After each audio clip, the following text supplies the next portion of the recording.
बिस्मिल्लाहिर्रहमानिर्रहीम। अस्सलाम वालेकुम नादरीन, आप यूट्यूब चैनल देख रहे हैं। मैं इमरान खान हूँ। नादरीन, अमरीकी सदर डोनाल्ड ट्रंप पहुँच गए हैं चाइना। ये बहुत इंपॉर्टेंट दौरा है और जिस माहौल में जिस मौके पर ये दौरा हो रहा है, ये मौका भी बड़ा अहम है, ये दिन भी बड़े इंपॉर्टेंट है।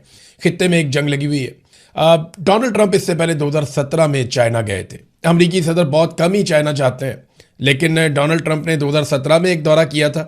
जब वो पहले अमरीकी सदर बने थे तो सदर बनने के बाद उन्होंने अमेरिका से एक दौरा किया चाइना का, और अब उन्होंने इस मरतबा फिर सदर बनने के बाद जब एक साल उनका मुकम्मल हो गया तो दूसरे साल में उन्होंने फिर से चाइना का दौरा किया है।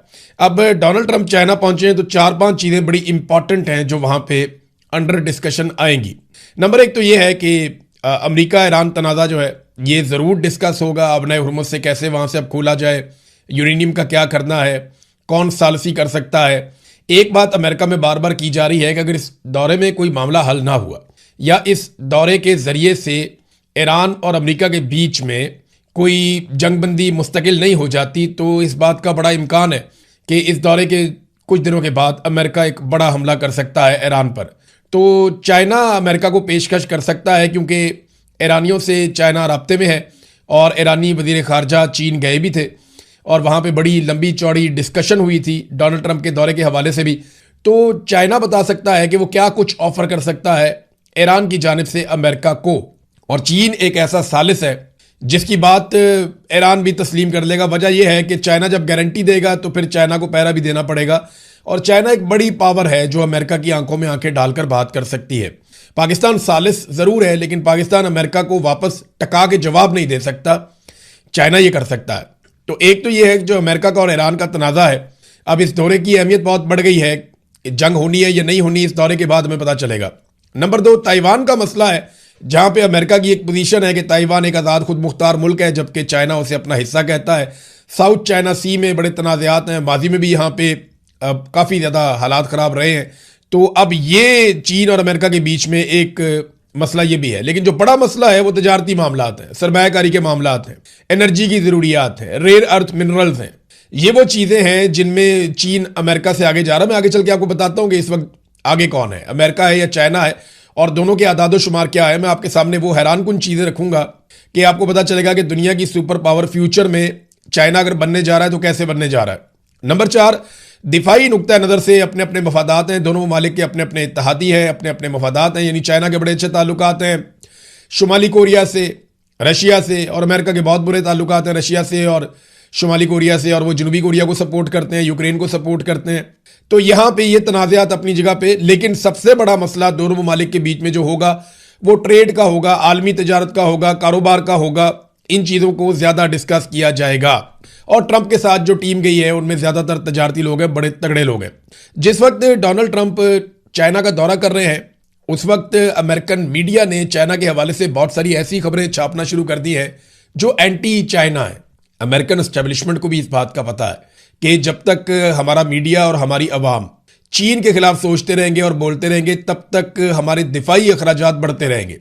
और दिफाई अखराजात बढ़ने का मतलब यह है कि जो मिलिट्री एस्टेब्लिशमेंट है अमेरिका की, उनके पास बहुत सारा पैसा रहेगा।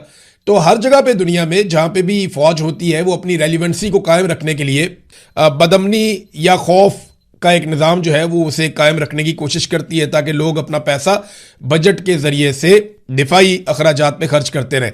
ब्लूमबर्ग की रिपोर्ट में ये बताया गया कि हैरानकुन हद तक चीन अपने मिसाइलों की पैदावार को बढ़ा चुका है और वो इसे खतरे के तौर पे देख रहे हैं। वो कह रहे जी बहुत तेज़ी से इजाफा हुआ है और कई चीनी कंपनियों का सुराग लगाया गया है, और कोई 81 कंपनियों की फहरिस्त भी बताई गई है जो साजो सामान मुहैया करती हैं दिफाई, और इनकी आमदन के अंदर काफ़ी इजाफा हुआ है। बहुत तेज़ी से चीन जो है वो बैलिस्टिक मिसाइल्स बना रहा है, और ये भी बताया गया कि चीन के पास अब इस वक्त जो है वो 3150 से ज़ायद बैलिस्टिक मिसाइल मौजूद हैं। अब ये तो अंदाज़ा और तखमीना अमेरिका और अमेरिका की एजेंसियों का है। और चाइना ने 2015 से लेकर अब तक पिछले 10 साल में अपने बैलिस्टिक मिसाइलों का जो ज़ख़ीरा है उसमें 147% से ज़्यादा का इजाफा कर दिया है। तो अब चीनी असले के ऊपर बातचीत हो रही है उस वक्त जिस वक्त अमरीकी सदर चीन में मौजूद हैं। उसके अलावा चीन की जो IT कंपनियां हैं उनके कारनामे भी बड़े ज़ेर ज़बर के साथ अमरीकी मीडिया में छापे जा रहे हैं कि किस तरह जब ईरान के ऊपर अमेरिका ने अटैक किया तो चाइनीज़ कंपनियों ने अमेरिका के जदीद तरीन तैयारों का ना सिर्फ सुराग लगाया बल्कि उनको ट्रैक किया, उनकी कम्युनिकेशन को सुना, और ये इल्ज़ाम लगाने के बाद उन कंपनियों पर पाबंदी भी अमेरिका की जानिब से लगाई गई। अब वो पाबंदियां इसको बड़ा फखर समझती हैं, वो कहती हैं देखें जी हमारी कैपेबिलिटी है, हमारी कैपेसिटी है। अमेरिका जैसे मुल्क के जदीद तरीन तैयारों को ना सिर्फ डिटेक्ट किया बल्कि उनको ट्रैक किया, उनकी कम्युनिकेशन को सुना, उनके सिस्टम के अंदर हम घुस गए, तो ये तो हमारी कैपेसिटी है, हमारी कैपेबिलिटी है, और ये तो एतराफ़ है हमारी सलाहियतों का जो अमेरिका हमारे ऊपर पाबंदियां लगवा रहा है। तो अब ज़्यादा परवाह भी नहीं करती ये कंपनियां कि अमेरिका पाबंदी लगा रहा है या नहीं लगा रहा है, इस बात से इन्हें फ़र्क नहीं पड़ता। लेकिन इन्होंने ये दावा किया कि उन्होंने अमेरिकन B-2 बॉम्बर्स, जो बड़े खौफनाक तैयारे हैं, दुनिया के जदीद तरीन तैयारे हैं, वो कहते हैं जी हमने उनको भी पकड़ा और अपनी जो अमेरिका की एक स्टिल्थ टेक्नोलॉजी है उसको हमने चैलेंज किया। इन्हें रडार पर देखना नामुमकिन समझा जाता है। आर्टिफिशियल इंटेलिजेंस चीनी कंपनी का दावा है कि उन्होंने open source data, satellite imagery और आर्टिफिशियल इंटेलिजेंस का इस्तेमाल करते हुए इन तैयारों का रास्ता दोबारा तश्कील दिया। अब ये जनाब मीडिया के अंदर चीन के कारनामे छप रहे हैं, लेकिन आ जाए अब उस बात की तरफ जो मैं आपको बताना चाह रहा था कि अमेरिका और चाइना में इस वक्त आगे क्या है। देखिए दुनिया में लड़ाई तो इकोनॉमी की है ना, जिसकी बड़ी इकोनॉमी वो उतना बड़ा होगा। फौजी कुव्वत एक बहुत बड़ा एलिमेंट जरूर है, लेकिन इकोनॉमी सबसे बड़ा एलिमेंट है। फौजी कुव्वत को आप खुफिया भी रख सकते हैं, छुपा कर रख सकते हैं। अगर आप एक एटमी ताकत हैं तो आपको बहुत ज्यादा जरूरत नहीं है कि आप बहुत बड़ी फौज, बहुत सारे हथियार अपने पास रखें। आपके पास बैलिस्टिक मिसाइल्स होने चाहिए और दूर तक मार करने वाले मिसाइल्स होने चाहिए। बहरहाल अमेरिका पर मुकाबला चीन इकोनॉमी में आ जाते हैं। 25 साल पहले चीन जो एक्सपोर्ट्स कर रहा था, आज से 25 साल पहले 2001 में, तो चाइनीज एक्सपोर्ट्स थी उस वक्त $256 अरब और अमेरिका कर रहा था $729 अरब, यानी लगभग 3 गुना आगे चल रहा था अमेरिका चीन से। और आज की तारीख में चीन $3,590 अरब की एक्सपोर्ट्स कर रहा है, यानी $3.59 ट्रिलियन, जबकि अमेरिका सिर्फ $1.9 ट्रिलियन की एक्सपोर्ट्स कर रहा है। तो चाइना लगभग दुगने के करीब पहुंच गया। दुगना तो नहीं पहुंचा लेकिन कुछ अरसे में दुगना हो जाएगा। अमेरिका से डबल के करीब चीन पहुंच गया है और उसकी एक्सपोर्ट्स में इतनी तेजी से 25 साल में इजाफा हुआ है। एक और चीज बड़ी अहम होती है कि आपने कितना सामान बनाकर दुनिया को भेजा और कितना सामान आपने दुनिया से मंगवाया। इससे पता चलता है कि तिजारती नुक्ता नज़र से आप खसारे में हैं या मुनाफे में हैं। तो चीन ने 3.59 ट्रिलियन की ट्रेड की, दुनिया को सामान भेजा एक्सपोर्ट्स की, और 2.58 ट्रिलियन का सामान मंगवाया अपने मुल्क में। तो इसका जो सरप्लस है या जो मुनाफा है चाइना का, वो $1 ट्रिलियन से ज्यादा का है। अमेरिका ने दुनिया को $1.9 ट्रिलियन का सामान भेजा और 3.12 ट्रिलियन का सामान मंगवाया। तो अमेरिका का जो ट्रेड का डेफिसिट है या खसारा है, अमेरिका का जो तिजारती खसारा, वो $1.3 ट्रिलियन है, यानी $1300 अरब का खसारा है अमेरिका का। तो ये चाइना और अमेरिका का एक बहुत बड़ा फर्क है। फिर अमेरिका और चीन की जो आपस की तिजारत है ना, उसमें भी चीन बहुत आगे है। चीन अमेरिका को $453 अरब का सामान देता है पिछले साल, जबकि अमेरिका से वो $145 अरब का सामान लेता है। ये एक ऐसा फर्क है जहां पे फिर अमेरिका खसारे में है। अमेरिका अपने दिफा के ऊपर $954 अरब खर्च करता है, जो उसके टोटल GDP का, जो कुल उसकी कौमी पैदावार है, उसका 3.1% बनता है। $954 अरब ये अमेरिका खर्च करता है अपने दिफा के ऊपर, जबकि चीन अपने दिफा के ऊपर इससे काफी कम पैसे खर्च करता है, $336 अरब, और ये उसकी GDP का 1.7% है। यानी चाइना बहुत कम पैसा खर्च करता है, लेकिन इसके बावजूद चाइना एक बहुत बड़ी और मजबूत मिलिट्री पावर बन चुका है और उसने अपने हथियारों का लोहा मनवाया, चाहे पाकिस्तान के जरिए मनवाया। चीन जो है इस वक्त दुनिया के अंदर जितनी भी एक बड़ी मार्केट, दुनिया की सबसे बड़ी और तगड़ी मार्केट बन गई है इलेक्ट्रॉनिक गाड़ियों की, कि इलेक्ट्रिक कारें आपने पूरी दुनिया को सप्लाई करनी है। तो चाइना इस मार्केट का लगभग 48% कंट्रोल कर चुका है। दुनिया में 48% इलेक्ट्रिक गाड़ियां चीन की हैं, जबकि अमेरिका दुनिया की मार्केट में सिर्फ 10% इलेक्ट्रिक गाड़ियां बना सका। तो चीन इस शोबे में भी बहुत आगे है।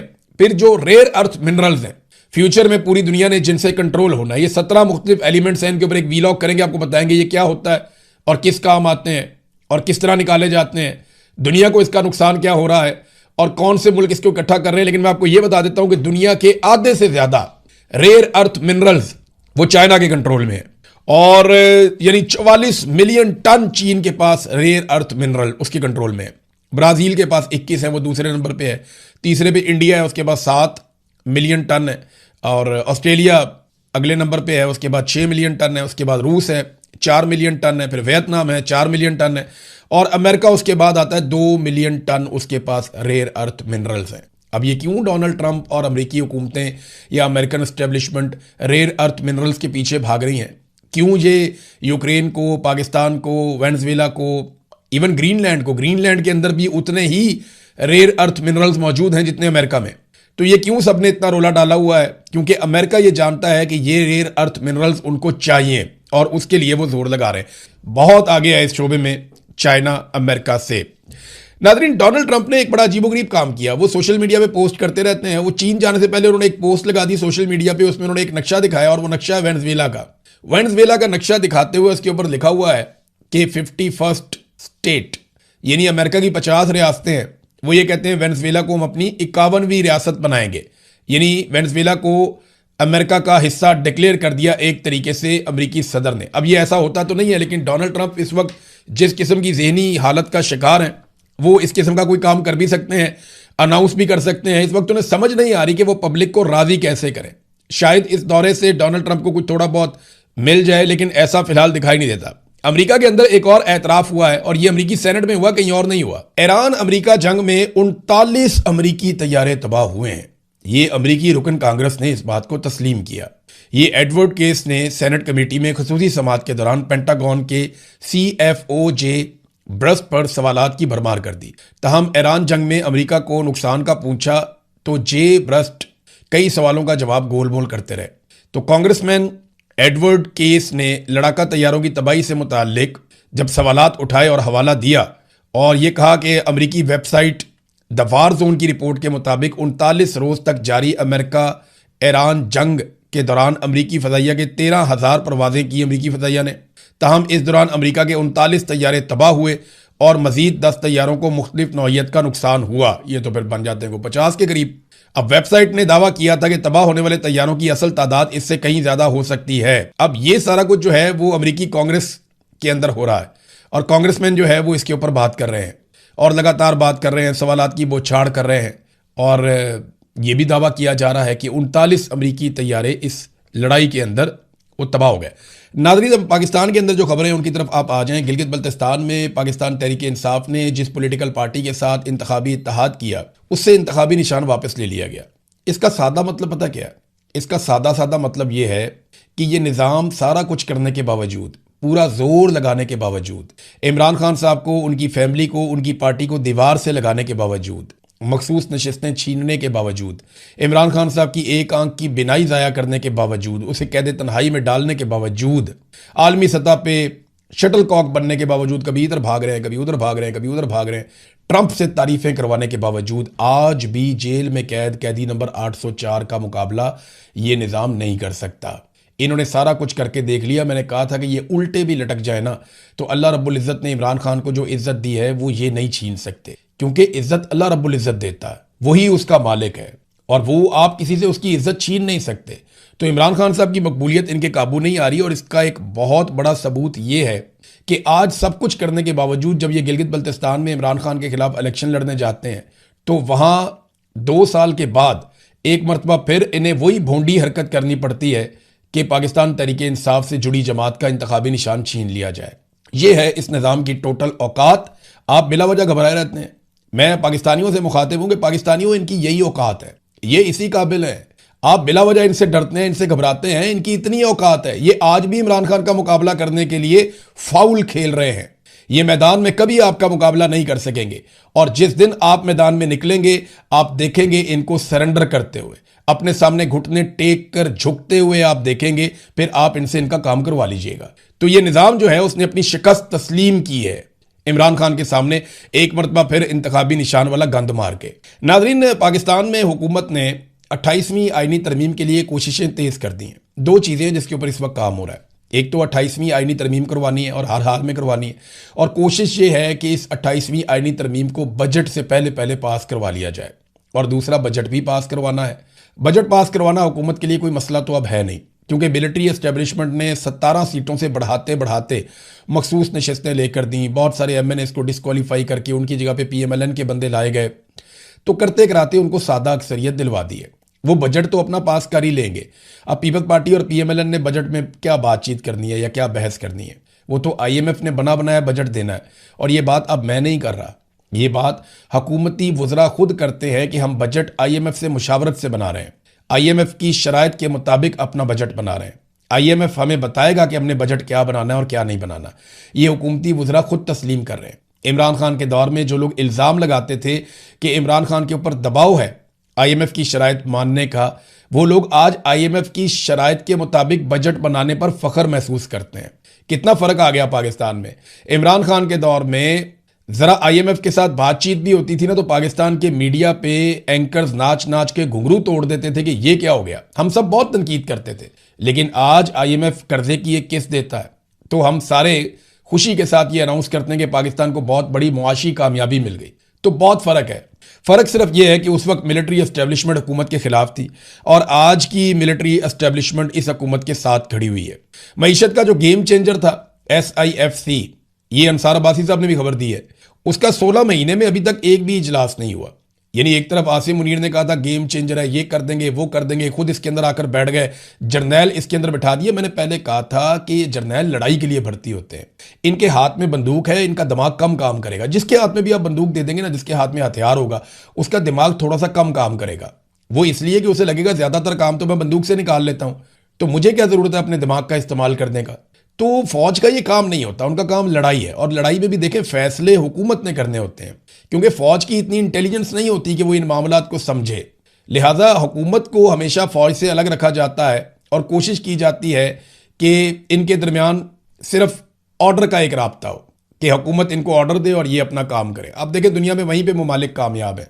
अमेरिका के अंदर वहाँ सेनेट में कांग्रेस में बुला लेते हैं और बुलाकर अमरीकी फ़ौजी अफसरान को, इंटेलिजेंस अफसरान को वो ऐसे सवाल जवाब करते हैं और वो जवाब बेचारों को देना पड़ता है। इधर आर्मी चीफ से सवाल करते हुए 10 दफ़ा तो पहले उसकी तारीफ करनी पड़ती है और अपने मुहब्बे वतन होने के सबूत देने पड़ते हैं, फिर कुछ बयानात देने पड़ते हैं और उसके बाद फिर आप डरते डरते एक सवाल करते हैं आर्मी चीफ से। तो ये तो अजीबोगरीब पाकिस्तान के अंदर सूरत हाल है। तो नाज़रीन, 28वीं आईनी तरमीम की भी कोशिश हो रही है, बजट की भी तैयारियां हो रही हैं और एक पोलिटिकल पार्टी है जो अपोजिशन में है, वो पाकिस्तान तहरीक इंसाफ। दिलचस्प बात यह है कि अपोजिशन की कोई तैयारी नहीं है। अपोजिशन ना 28वीं तरमीम के लिए तैयार है। मैंने आपको आज से 6-7 माह पहले बता दिया था और लगातार बताया था कि 28वीं आईनी तरमीम आएगी। अभी आपको 2 हफ्ते पहले दोबारा बताया कि 28वीं आईनी तरमीम के ऊपर तेज़ी से काम हो रहा है। कोई 1.5 माह पहले भी मैंने एक वीलॉग किया था, उसमें भी बताया था कि ये उस पर तकरीबन काम मुकम्मल कर चुके हैं। अब इन्होंने सिर्फ 28वीं आईनी तरमीम पास करवानी है। जरदारी और बिलावल पे दबाव डाल रहे हैं कि अच्छे बच्चों की तरह इसको पास करवाओ। बिलावल को भी पता चले ना ब्रूट मेजॉरिटी होती क्या है।